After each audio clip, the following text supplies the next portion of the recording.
कहते हैं सच्चिदानंद रूपाय विश्वोत्पत्त्यादि हेतवे तापत्रय विनाशाय श्री कृष्णाय वयं नमः। ऐसे ही ये प्रयाग तीर्थों का राजा माना जाता है, लेकिन जिस भूमि वृंदावन से हम आते हैं, एक कथा आती है कि प्रयाग बांके बिहारी के पास गए, छोटा सा वृंदावन मुझे कर नहीं देता, ये सारे लोग हमें टैक्स देते हैं, कर देते हैं। तो भगवान बोले भाई प्रयाग, मैंने तुम्हें और ब्रह्मा जी ने तुम्हें अगर तीर्थों का राजा बनाया है तो वो इसलिए नहीं बनाया कि तुम मेरे घर का राजा बन जाओ, तो वृंदावन तो मेरा घर है।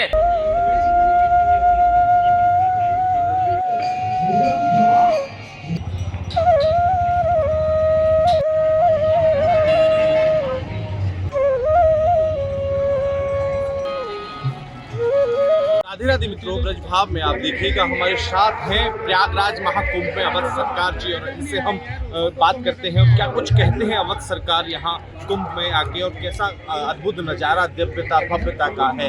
जी सरकार बताइएगा। जय सिया राम, जय अवध सरकार बालाजी। कुंभ की तो बात ही क्या कहिए, यहाँ साक्षात देवी देवता नर किन्नर दैत्य भी आदि देवता बन करके जा रहे हैं। तो कुंभ का नज़ारा ऐसा है जैसे अमृत बरस रहा है, उसे पान करने वाले व्यक्ति पान कर रहे हैं, पीने वाले व्यक्ति पी रहे हैं, छूने वाले व्यक्ति से छू रहे हैं, स्पर्श करने वाले व्यक्ति स्पर्श कर रहे हैं। कुंभ की महिमा ही अलग है।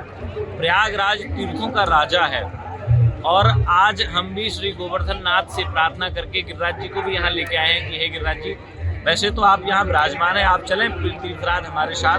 तो हम गिरिराज जी से चल करके यहाँ आए हैं, और कुंभ की भव्यता और दिव्यता को देखकर के बड़ा ही आनंद आ रहा है। जिस प्रकार से आज की सरकार की बात करें तो इस सरकार ने वास्तविक करके दिखाया, जैसा ये सरकार कहती है ऐसा करती भी है।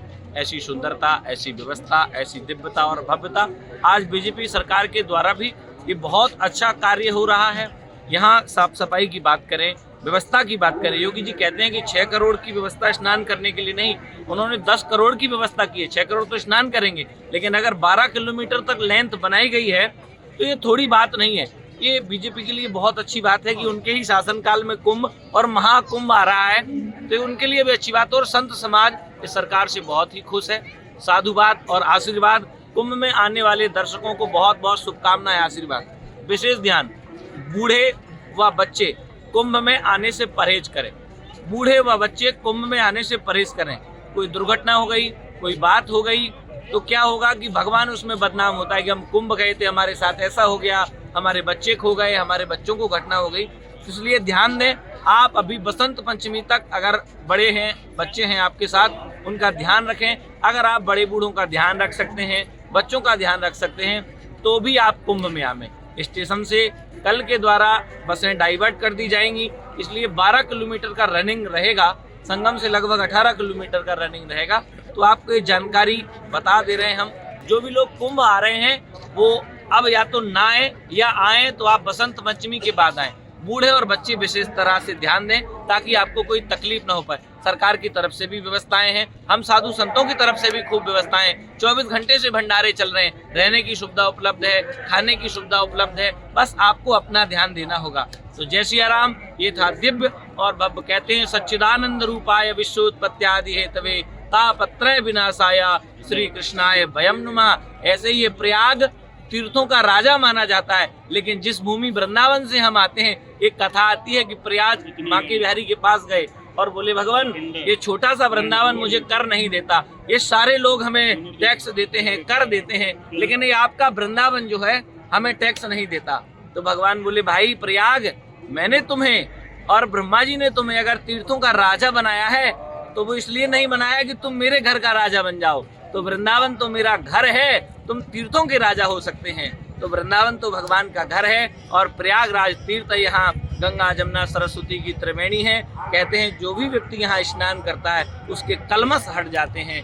भाग्योदेन बहुजन्म समर्जितेना सत्संगम चलवते पुरुषो यदैवा। श्रीमद् भागवत कथा में भी वर्णन है। और जो भी व्यक्ति संगम में स्नान करता है, मुंडन का भी विशेष महत्व, ध्यान रहे आप सब इस चीज को भी ध्यान दे लें कि अगर कोई व्यक्ति यहाँ आता है तो मुंडन का भी, मुंडने इत्या प्रयागम शाह, मुंडन कराने से जो भी अपराध होते हैं वो भी अपराध आपके क्षीण हो जाते हैं। तो ये रही आपको जानकारी।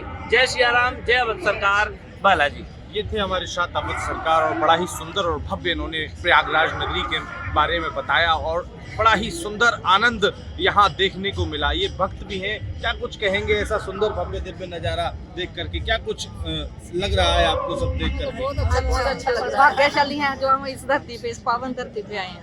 हमारे लिए तो बहुत धन्यवाद। तो भक्त भी कह रहे हैं कि हम भाग्यशाली हैं, इस धरा धरती पर आए हैं, क्योंकि ये 12 वर्षों में और ना जाने कुंभ जो है 12 वर्षों में तो यहाँ लगा है, और फिर ये 144 साल बाद ये महाकुंभ इस विशेष धरती पर लगा है। तो राधे राधे, देखिएगा ये सुंदर भव्य दिव्य नजारा।